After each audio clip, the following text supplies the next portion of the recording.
I want the record to show that if anyone falls off the stage, like happened one other time when I was at a manufacturing facility in St. Louis, I want to know it's not because I spoke too long, okay?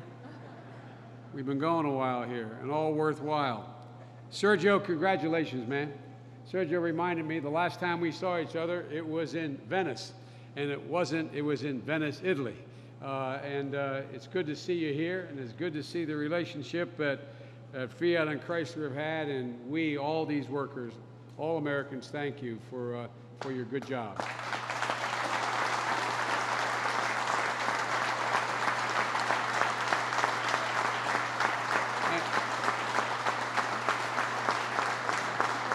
And Bob King, Mr. President, I want to thank you as well.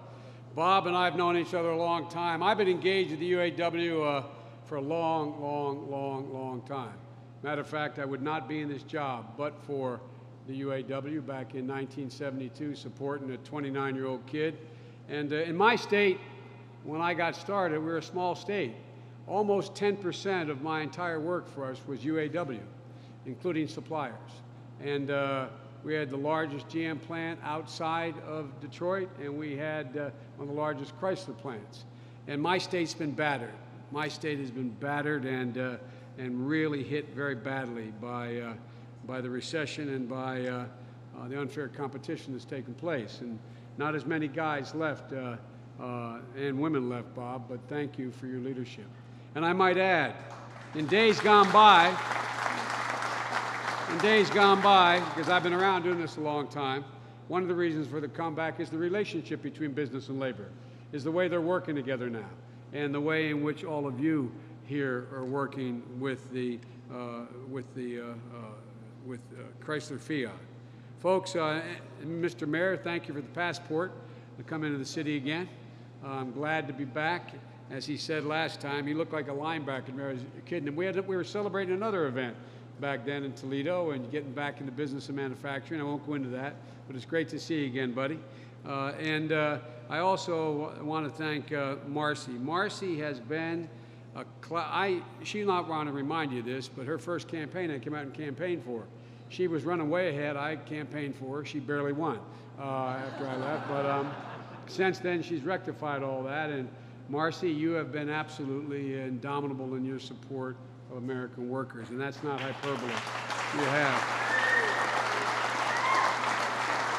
And I say to my friend Sherrod Brown, that Thunderbird would have been all right if they put a bigger engine in it. They should have put a bigger engine in it. Now that's coming from a Corvette guy. They should have put a bigger engine in that vehicle because it would have stayed, it would have worked. And I don't know about the color, Sherrod, but I tell you what, I do what my daughters tell me too. So that's not hard. And Gov, look, this part isn't about politics. This is one of the most stand-up guys I've ever met in my life. This is the guy who doesn't forget where he came from, and he came from a hard scrapple situation. He remembers it, he doesn't talk about it. Everything he does, everything I've watched him do is all about giving people a fair shake, because he's convinced, absolutely convinced, you give an American just a fair shake, just an even break, no advantage, just an even break, and they'll do just fine. They'll do just fine.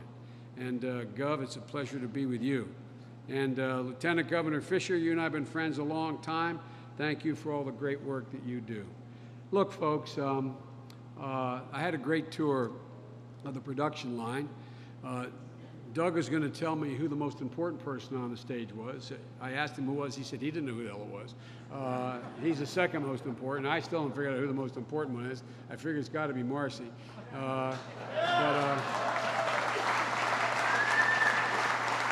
But all kidding aside, I have spent my entire adult life walking assembly lines, and that's not an exaggeration. I mean that literally. As a matter of fact, if you're unhappy that I'm your vice president, you can blame it on General Motors. 1963, General Motors was running 3 shifts at their Boxwood plant in Delaware. My dad was an automobile man. He said, Joey, you had good paying jobs there. I went and applied for a job on the 3rd shift. Had they hired me, I'd be a proud UAW member, and you'd be in real good luck. I wouldn't be vice president. So blame it on GM. Blame it on GM. But I've spent a lot of time on assembly lines for real. And I've watched the transitions going all the way back to the 60s when I worked for my dad, with my dad. And I've watched it. He was not UAW. He sold the vehicles. I watched how it's changed. And I watched what all of you have gone through. At first, mechanization wasn't something greeted wholeheartedly. It was something that was viewed as costing jobs. But it was needed to begin to compete and to be able to compete with the rest of the world. Well, you've done that, and you now outcompete. On this production line, watching good union workers making great vehicles in an award-winning plant is a good thing to see again. And I'm confident what I always suspected. Ohio may have been, as you all say, the first in flight. But quite frankly, the auto industry has always been the place where this state derives its economic strength and vitality. It's been a major, major piece of this state, like my little state of Delaware. And it's been that way for decades. And I can see today, literally I can see today, it's going to be that way again for decades to come because of all of you. And I thank you for that. Look, I'm the son of an automobile man. My dad, I read about how he owned a vehicle. My dad never owned a dealership. My dad ran the 3 largest dealerships in succession in Delaware for over 35 years. An honorable, gentle, graceful man. And as the joke goes in our household, the son or daughter of an automobile man is the first person to learn in the neighborhood what the word recession means, and the last one to learn what recovery means, because it's always automobiles in first, and usually automobiles out last. The truth of the matter is, we're seeing a little bit of change in that dynamic right now. And I might add, since 1973, there's been a Jeep parked in my driveway to this very day.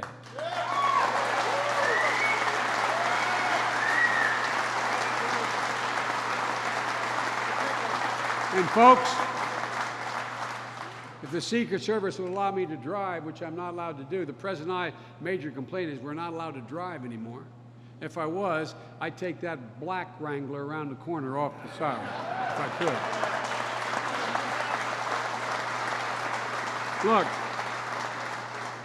Look, trying not to take too much of your time, but seeing all the great economic activity right here on this line, with suppliers humming next door, I can't help but think of the contrast between the dark things that this economy was showing when we took office in January 2009. Back then, the depth of the recession was becoming clearer and clearer. In the previous 6 months, we'd already lost 3 million jobs before we even got into office. And now you see the economy, instead of contracting at 7%, we were a minus GDP of 6.4% the first quarter we took over at the end of 2008. And for the last 4 quarters, we've been growing. Not as much as we can and should, but we've been growing at an average of over 3.5%. And over the first half of last year, we took office, before the legislation that all these folks up here supported to allow this resurgence to take place, before any of that could be done, we had lost another 4 million American jobs. And folks, they're not just statistics. My dad used to have an expression. He said, Joey, a job's about a lot more than a paycheck. It's about dignity. It's about respect. It's about your place in the community. And over 8.5 million people in this great recession have not only had their jobs taken away from them, but their dignity stripped from them. Through no fault of their own. Through no fault of their own. You know, we talk about these statistics like they're numbers. The governor's heard me say this before. The longest walk a man or woman can make is up a short flight of stairs to their child's bedroom to say, honey, I'm sorry, but we got to move. You can't go to the same school next year. You can't be in the same Little League team. Daddy or mommy lost their job, or the bank's coming to take the house. Too many Buckeyes have made that walk up that short flight of stairs, and they're hurting. They're hurting badly. And so, all these jobs we talk about as if they're mere statistics are human lives, families, that are being caught and squeezed, losing their ability to provide for themselves, and in the process, losing their dignity. Against this backdrop, the President and I were sworn in. Our goal was to do everything we could as fast as we could to keep this great recession from morphing into a depression, literally into a depression. We knew we had to act, and we did with the help of the folks standing behind me. We stabilized the financial system, an unpopular thing to do, but necessary. We stabilized the housing market. We passed historic legislation to help families hit the hardest by the recession pull themselves back up and make investments in industries of the future, like we've done here in Toledo. Like we've done here in Toledo with new technologies for solar energy and new technologies that are going to be the technologies of the future. This also used to be the glass capital of the world. There's no reason why it can't be again. But there's a sense in the last administration that somehow we had to move over. We had to move over and make room for China. We had to move over and make room for other nations because somehow we couldn't compete in the same industries at the same level. Well, Barack and I reject that notion. We know a rising tide rises all boats. I'd like China to succeed. I want all the rest of the country to succeed.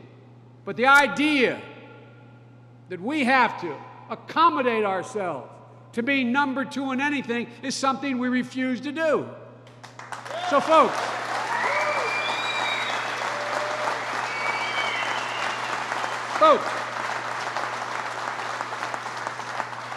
with the help of Sherrod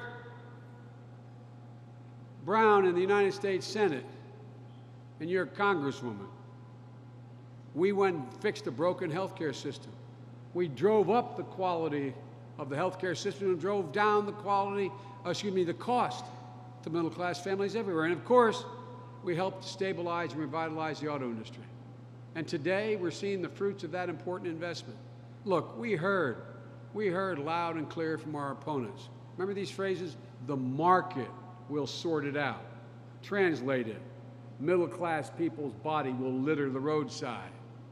The industry needs to die to be reborn, not realizing that tens of thousands of jobs would die with it.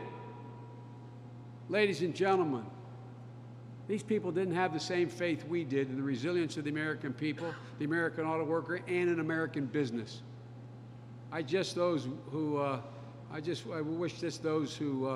wanted us to walk away from all this, from this industry, could see what I've seen here today and stand before all of you. I see an incredibly productive assembly plant that is a leader in the supply chain management integration of all the industries in the country. I see a facility that has twice received the Harbor Award as the most efficient assembly plant in North America. I see what the reports show, that it takes only, as Marcy said, 13 and a half hours to build a Jeep Wagoneer in Toledo, which is an hour and a half faster than built by any other competitor in North America. How do you do it? Now, I know all of you know how you do it. You do it every day. But a lot of folks who may pick up, this may be carried on the news, a lot of folks out there don't understand how it's done. There's a lot of folks who don't understand how the plant works. So let me explain.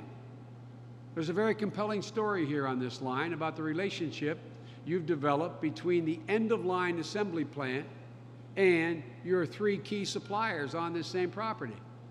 There are nearly 3,000 jobs, American jobs, on the supply side of this, not in this building, on the supply side, making the parts directly put in the vehicles that come in a conveyor belt into this plant. That's not even counting the jobs of those suppliers who make the tires, the manufacturing plants out there, the steel mills, the glass makers, the plastic molding companies, the stamping plants that fabricate the parts, the truck drivers who transfer all of this.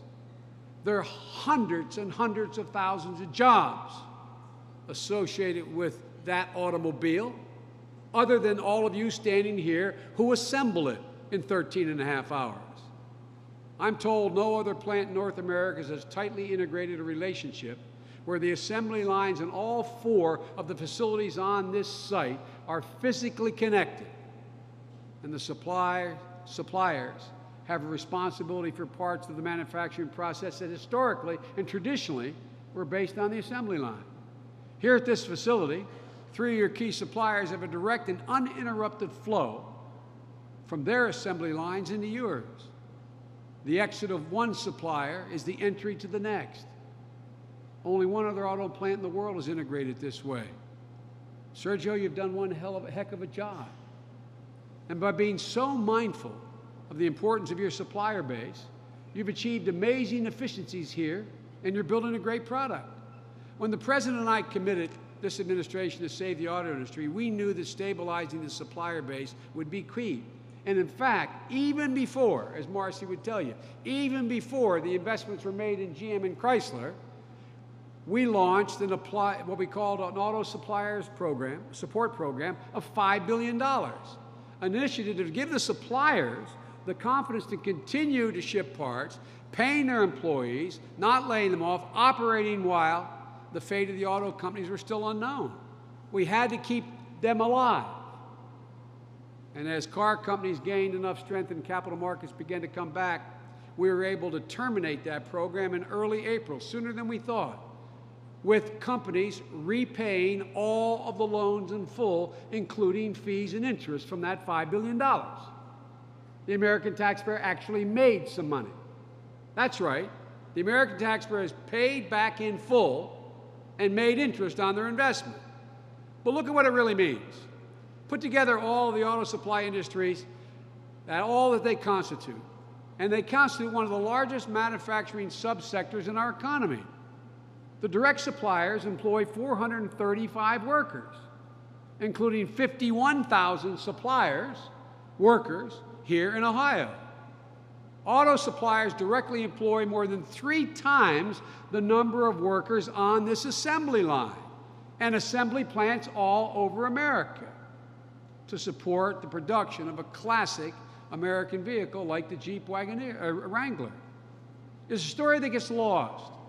People focus putting all of the parts together, but they don't think of all that goes into getting those parts to the assembly line. That's what happens here. The links to the supplier chain are getting stronger and stronger every day. And most recent data shows that suppliers' employment grew 10% over last year, the best showing in over a decade.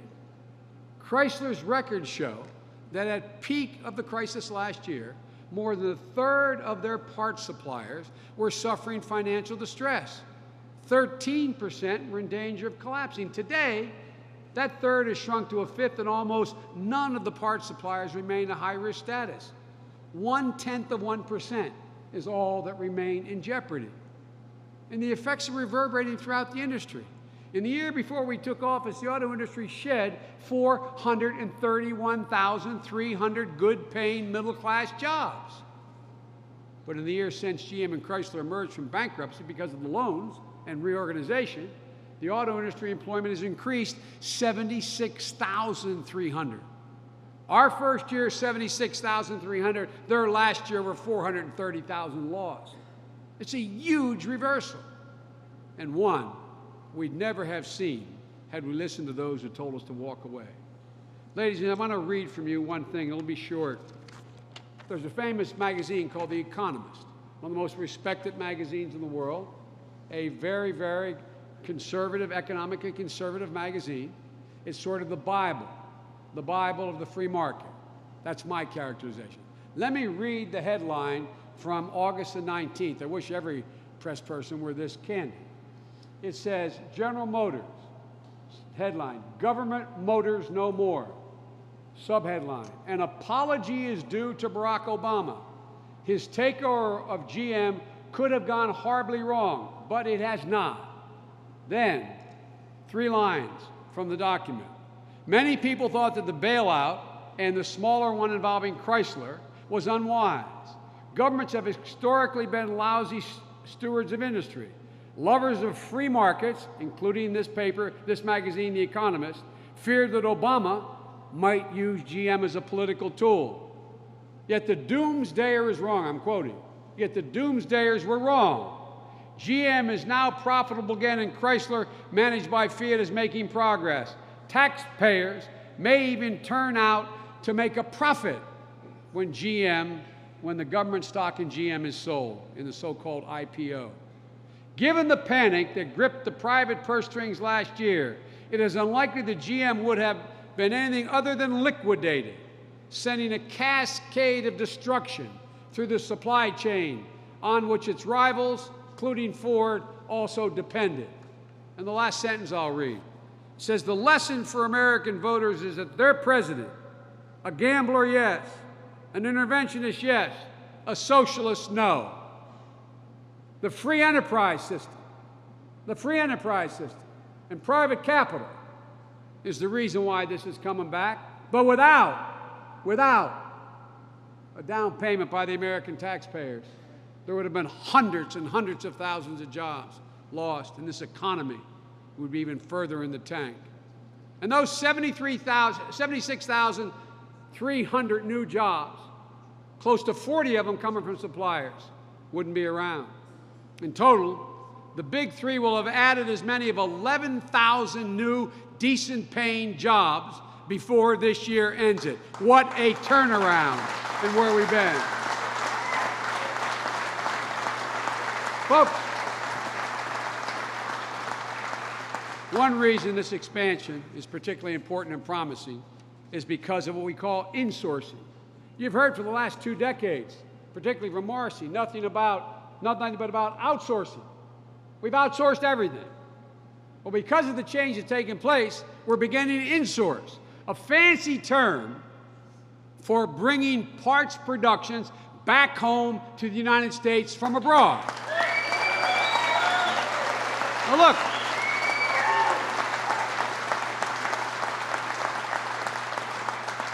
I can think of no better example than our own Jeep Wrangler.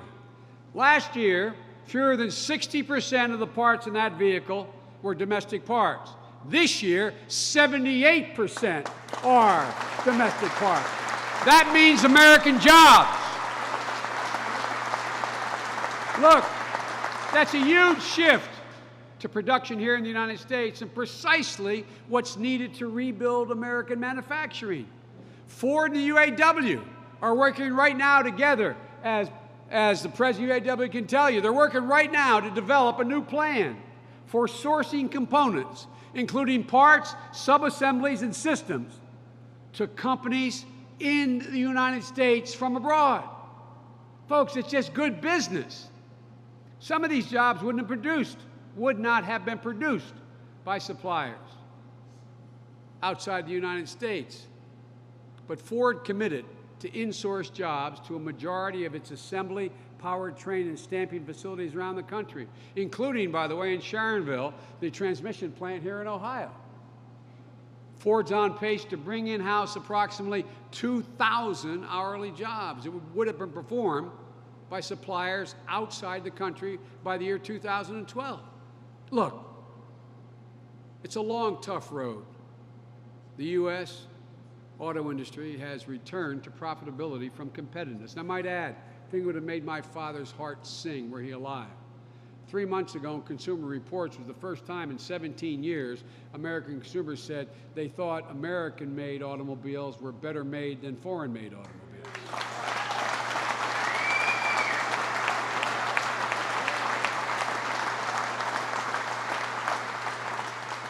In March, all 3 automakers posted operating profits. This is the first time that's happened since 2004. We also are about to see the first IPO, that's this selling of their stock, of an American car company since 1956. GM has filed the papers to start a process of an IPO that could happen this year.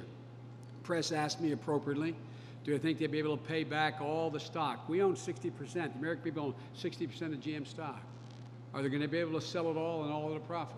I don't know what the number will be, but it's a big number. It's a big number. It's a gigantic transition. As Barack said, he and I did not run for president and vice president to be chairman and vice chairman of the General Motors Corporation. It's about to take place. Obviously, all the industry's problems aren't solved, but I can say with confidence that not only is this industry going to survive, it's going to thrive, ladies and gentlemen. And let me tell you why I believe that. Our actions, as I've stressed, the Recovery Act, the investment in GM and Chrysler, the supplier support program, they played an important role in the turnaround. That's true. But let's face it, all Barack and I did, in fact, all we ever intended to do was clear away the brush left by 8 years of neglect and underinvestment and terrible negligent oversight on the part of the last administration.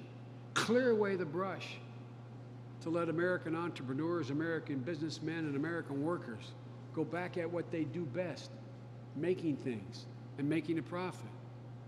The rest was, and continues to be, up to you and up to American business. It's up to the innovative designers of plants like this, whose inset found new efficiencies by integrating the supplier base.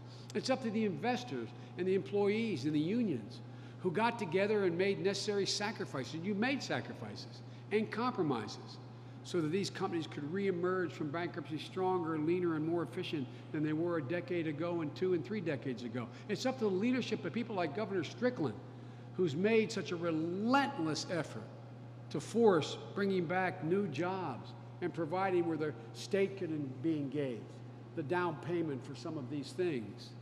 And most of all, it's up to the folks working in the line here and next door and the suppliers and throughout the states of this nation, making and assembling parts of a great American automobile. I want to thank you for your commitment to once again lead the world in auto production.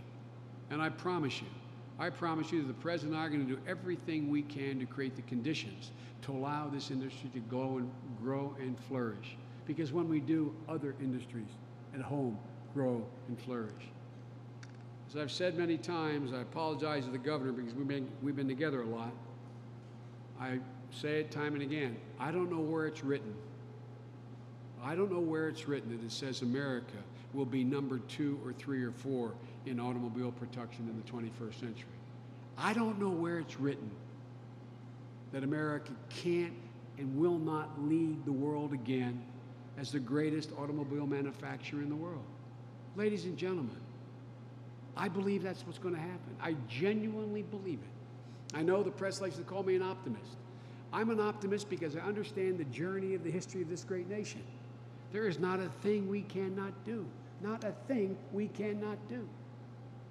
So, folks, don't believe those who tell you this is temporary or this can't be the same kind of march we had starting in the beginning of the last century.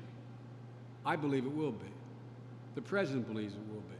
The reason our administration took the risk to save the automobile industry in America is that we started off with a basic instinct. We trust the innovative instincts of American business. We have faith in the quality of American workers. We believe in the grit of the American people. I love these guys who tell me that we're anti-business. Every good president, every great president in history, including Republican presidents, have understood that there are times when the government has to step in and provide seed money. Abraham Lincoln did it in the middle of the Civil War by providing $16,000 in bonds for every mile of railroad that was built across the northern part of the United States through the Transcontinental Railroad. Dwight D. Eisenhower did it after Sputnik by putting money into a thing called ARPA, which became DARPA, which created the internet, which 1.7 billion people in the world use and would not have existed without the government investment and research. It's private industry, an initiative that's going to do this. It's our capitalist system will do it. But you got to take away all the impediments. And you got to give just people an even fighting chance. The American auto industry is rebuilding itself. And I believe it will dominate in the 21st century like it did in the 20th. Together, we're going to make sure that America once again leads the world economically. And I want to thank you. I want to thank you all for the tough times you had to go through just to survive to this point. And I want to thank you for having faith in one another and having faith in our ability to actually produce again. May God bless you all. May God bless America, and most of all, may God protect our troops. Thank you very, very much.